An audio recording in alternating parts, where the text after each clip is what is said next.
Greetings, it's August 31st, and today we're talking about late summer apples. I probably could have made this video it might even been better to make it about a week ago, but you know, it's all a gradation, so some stuff will be riper now and some stuff might be a little bit past. It's all right.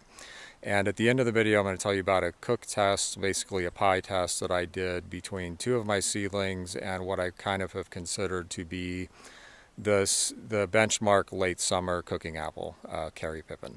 For people who have followed my content for a while, some of these will be like the usual suspects, but there are some new things to talk about, some very interesting things, and we're going to actually go look at some branches of multi-grafted trees that I haven't really assessed yet and see if we can find any more late summer apples in there. So should be some new fun stuff. Okay, we're going to start here with chestnut crab. You can see that it varies from, this is a large one, but if you thinned a lot, you could get more in this range. And then now some of them have fluffed up to about close to a golf ball size, and down is more typical. This is kind of a benchmark late summer apple just in terms of quality. I don't want to talk about it too much because I've talked about it a lot before, but basically it's a delicious, sweet, high quality apple at any season, let alone in the summertime.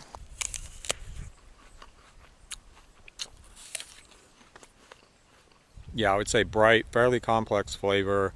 It's fairly acidic, not in a bad way. It's well balanced with sugar, but it is a bright flavored tart kind of eating experience. One thing I've noticed about this apple more than 1 year now, and it's in this one, is a slight cherry flavor. And that's really exciting to me because I really want to pursue cherry flavor in apples. And if there's even a little bit in here, which there definitely is, then I can cross it with things like cherry Cox, cherry crush, Sweet 16, and anything else I can find with any cherry flavor, and hopefully, you know, reinforce that while using this just super high quality, excellent apple as a parent, just for its general high quality. We're probably not going to taste much today that's better than this. This is kind of a benchmark for this season. I just think it's a tough call to beat this apple with the apples that are in existence now, but by growing seedlings of this, no problem. We're going to like equal and probably exceed it, maybe not in just general quality, but in interest, you know, sensationalism, like interesting, weird flavors and different nuance like that. So, you know, I use this a lot in breeding. As you can see, there's some bags here with things like crossed with like VIXEN, golden russet, amber wine, which is a savory apple of mine. I'm going to pick all these apples really soon and save all the seeds, basically. So I'm going to have a lot of open pollinated seed of this apple this year. Okay, next we're going to look at this apple, which you can see varies everything from very ripe, like that just fell off, and it's just squishy soft. I could just mash this up inside the skin, and stuff that's just not even ripe yet. So let's taste this. Ellison's orange. This apple is famous for having an anise flavor, and it's definitely very present. The riper they get, the more present it is, and it's peculiar.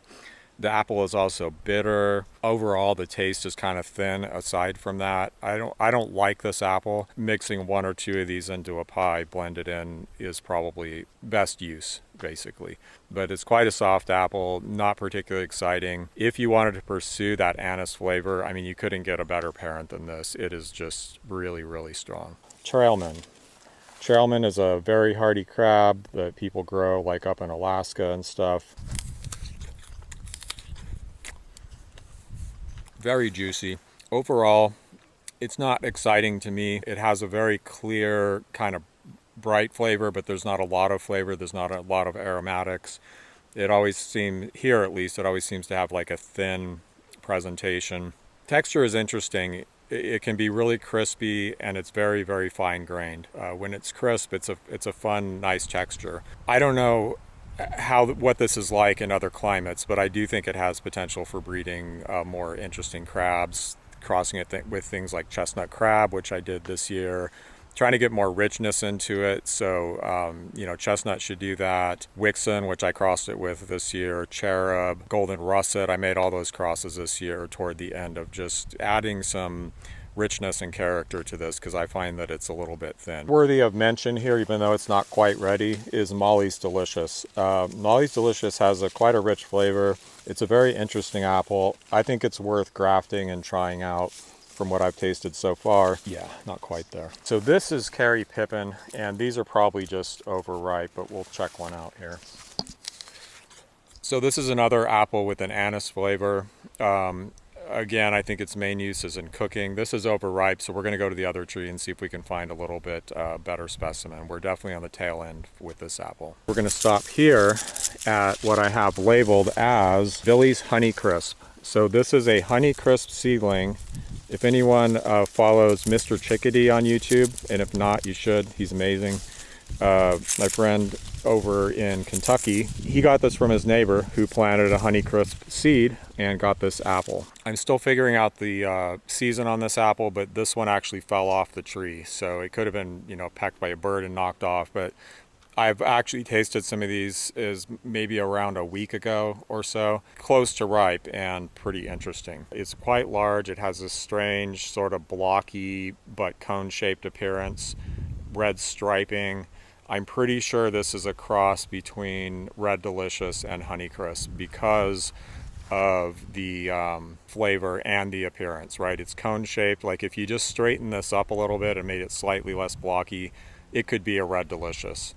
And it has similar, some similar markings too, but it's because of the flavor. I'm almost positive this is Red Delicious seedling. I would probably place a bet on that. Seems to have inherited more, you know, Red Delicious's character than Honeycrisp's character, which as far as I've seen, Honeycrisp's character is basically it's crisp, and that's about it. Like this has that floral American red apple flavor that Red Delicious is so famous for. Not my favorite flavor, although I would say this is probably an improvement on that apple on Red Delicious. Let's grab one off the tree and see if it's maybe a little less ripe, because this almost seems overripe. Okay, so here's one off the tree. Texture-wise, here in late summer, you know, a lot of hot days, this is a little foamy. It does seem very ripe, so apparently it's ripe when it's still green colored. My guess is this would have been better about a week or more ago. It's an early apple. If you like that Red Delicious flavor, it might be worth trying out. It's not a bad apple by any stretch, and it would compare favorably to a lot of heirloom apples, especially at this season. It just goes to show you, you know, planting apples from seed will often yield something pretty interesting, and it will often resemble both of its parents in some way. In this case, I really don't see any of the Honeycrisp. I would never have guessed that, but you know, the Red Delicious is fairly obvious. Look at these beautiful cactus. Look at the color on that cactus. Wow. That's Oscar X Mallow 4 seedling. Very, very vigorous, fast-growing, awesome cactus with absolutely amazing color. That may be one of the darkest, richest green colored cactus that I have. That's from lots of nitrogen and plenty of water, but also obviously genetics, because these are all treated the same and nothing else has quite that level of deep dark green. Okay, I don't know what this is, but it just fell off the tree, so we're gonna try it. Yeah. Okay, this is a horrible apple, whatever it is. Hopefully we can find a tag on there, but it looks like it may have fallen off. Oh no, there it is. Schrappen-Lettnich. This is horrible. It tastes like if you took an apple, like say like this or something, and you picked it in good shape, and then you set it inside of your compost bin for a while to absorb all the flavors of like old hamburgers and onions and pickles and rotten fruit. That's basically what this tastes like. Horrible apple. And a little fermented, like it's already been fermented into like a garbage wine. Basically, it tastes like garbage wine. And here we have ginger gold. This has never done anything interesting in my climate. It's supposed to be pretty good elsewhere, so I'm not dissing this apple or any of these apples. I'm just telling you what they're like here. It doesn't seem quite ripe yet, but most of them have just fallen off the tree already. So it obviously here at least suffers from early drops. It's not interesting here. I don't really taste much to recommend it, but I could at least see this being a decent apple under some conditions. So they're, you know, who knows? I see a Kerry Pippin that might be closer to what I would be picking in, you know, a couple weeks ago to use in cooking. So Kerry Pippin or Kerry's Irish Pippin. Not bad, not bad. A little underripe, maybe, but not very sweet. But it's lost its tartness, like the edgy tartness that it usually has. This specimen doesn't taste like anise like they usually do. So let's see if we can find one more. So here's one that looks like it might be a little more exemplary. It often will have this right here, and it also has, I'm not sure if you can see it, but there's a line right here. Can you see that line? It's actually a ridge, and it'll have one or more of those ridges often. So that's a very distinguishing characteristic. Not every apple has it, but a lot of them have it. This apple also suffers badly from early drops.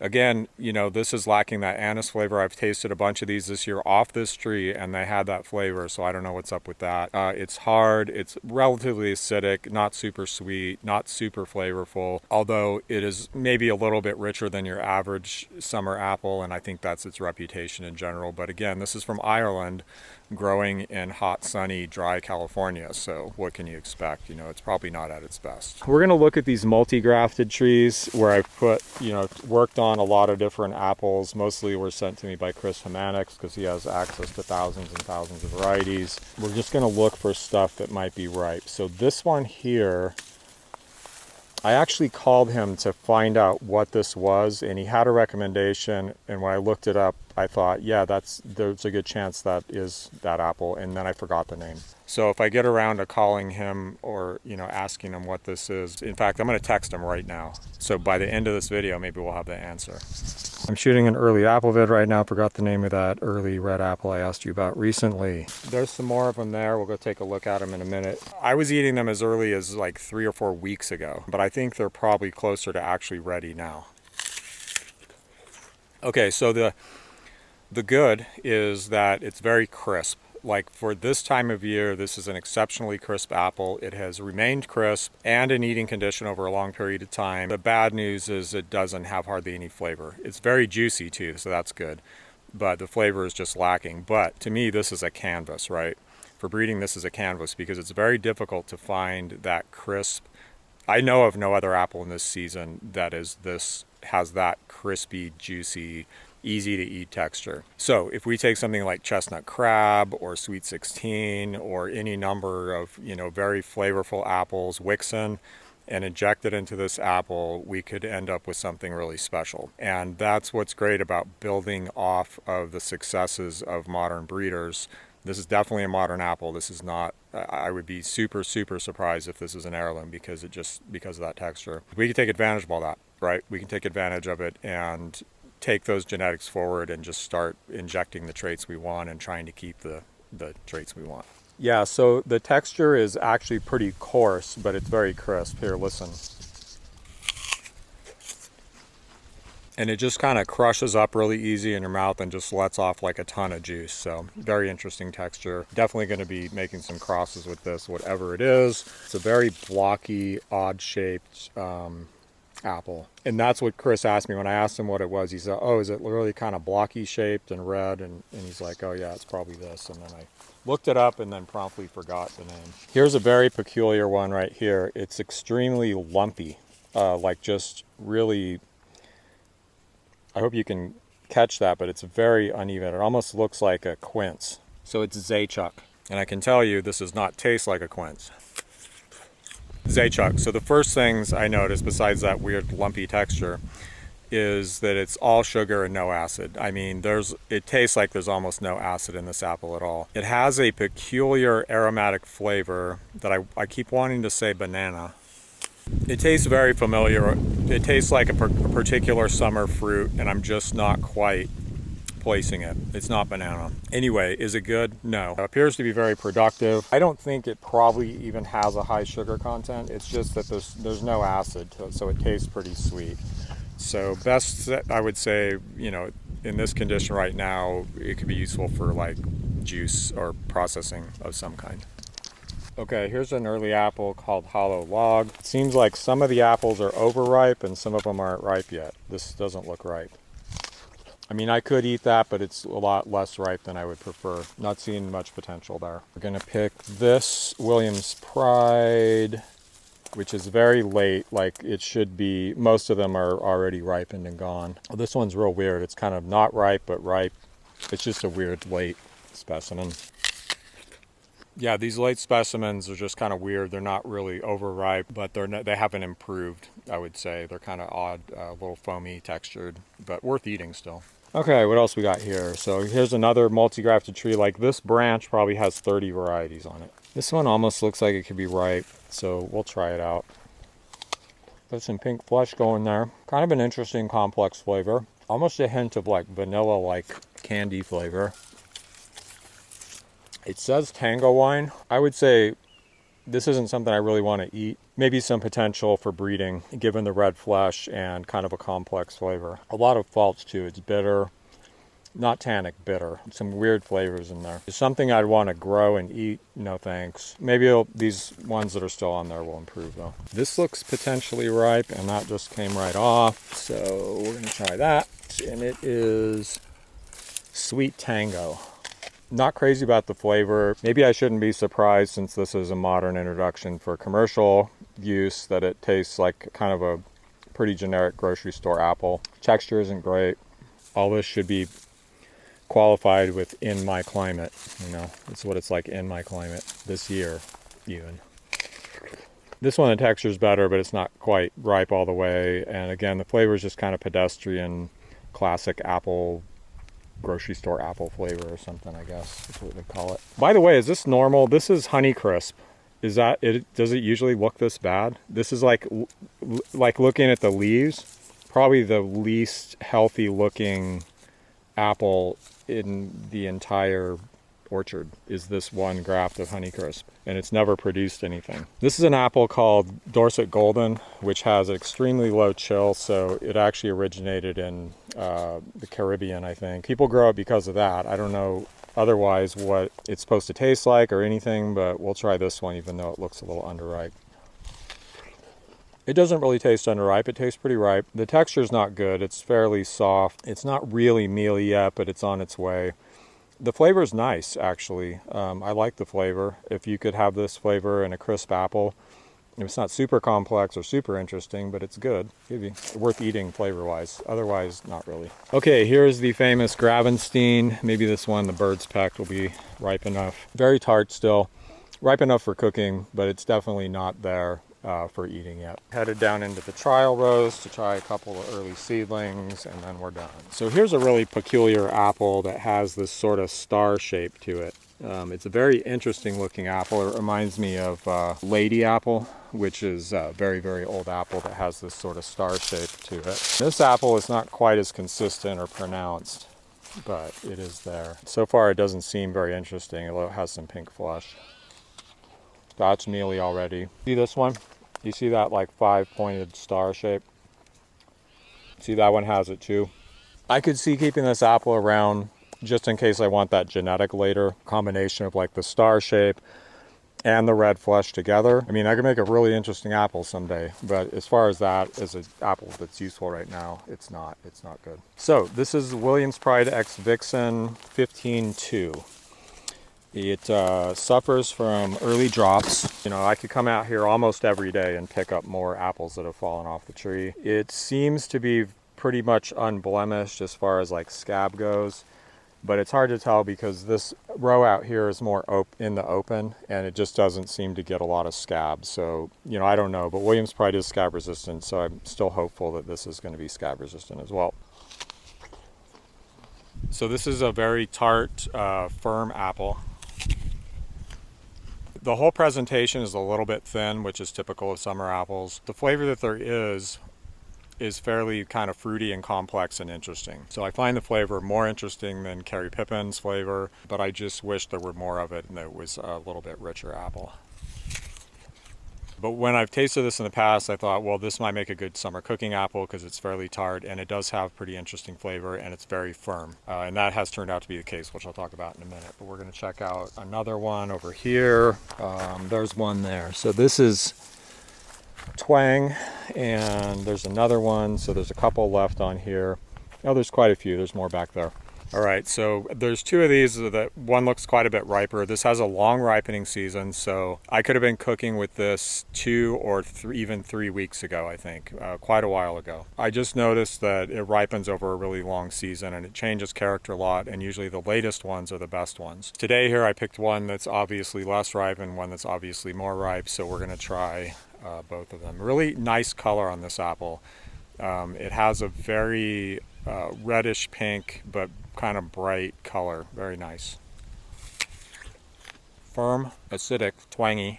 Yeah, so this one is still starchy, doesn't have a ton of flavor. Now this one's clearly much riper. You can see how much redder it is, but there's still this kind of pinkish cast to the red.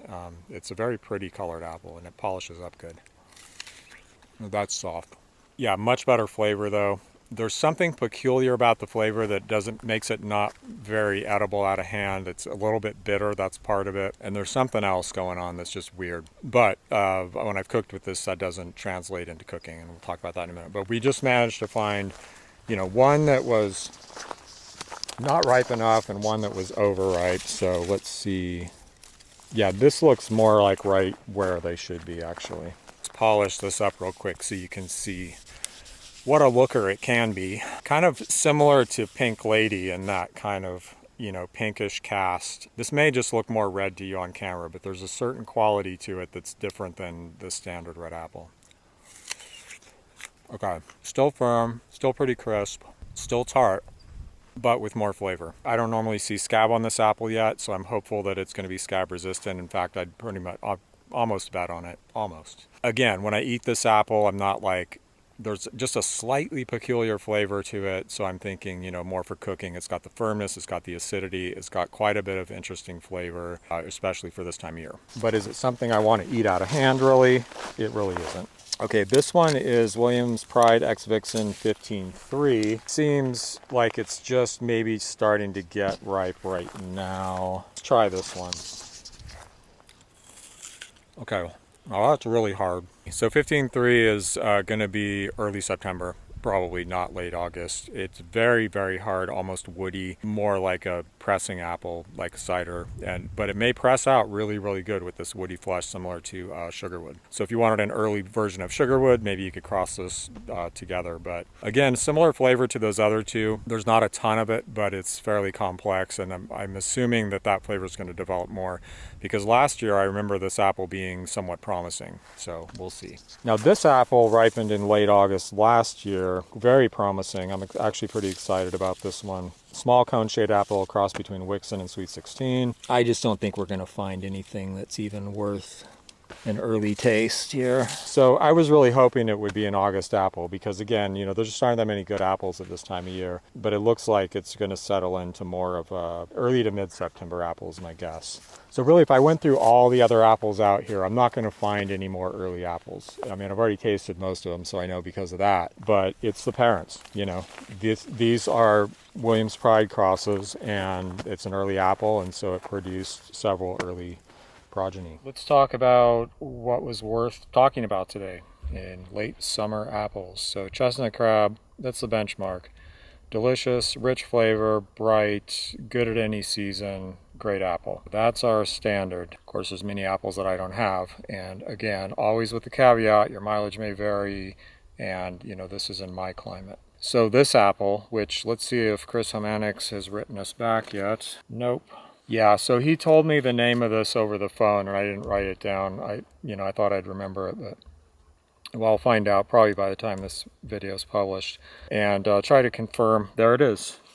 Here, I have him on the phone. Hey, I was literally just talking about you in a video because I couldn't remember the name of this apple. I literally was just sitting here talking. The camera's still running, and I was saying, I don't think it's pristine, but maybe it is. I have pristine, and it's never fruited or never grown, and this seems to be a pretty vigorous graft, and it has fruited. But you told me what it was before on the phone. I sent you a picture of it. It's a modern apple. It's red, it's crisp, it's blocky, red-free. Okay, that was it.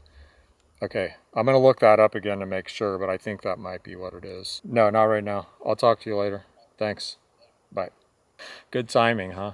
So yeah, this apple is interesting only for the texture and juiciness and season. But again, this is a blank canvas. Cross these two things together, cross this with other flavorful apples which may or may not be early, such as Williams Pride, Sweet 16, all kinds of stuff. You know, we could end up with something really special because this does have an excellent texture and juiciness to it. Okay, so put those aside. These 3 apples, I did a taste test by making pie fillings. I cut the apples up like for making pie, and then I weighed out an equal amount of each, put in the same amount of sugar, a little bit of cornstarch, a little bit of cinnamon, and then I just took a pie dish with no crust in it, and I put, you know, thirds of each apple variety so I could compare them. I said in a recent video that it's probably hard to beat this as an early cooking apple. But for an early cooking apple, I think you're going to have a hard time beating Kerry Pippin. I mean, listen to this, how solid this is.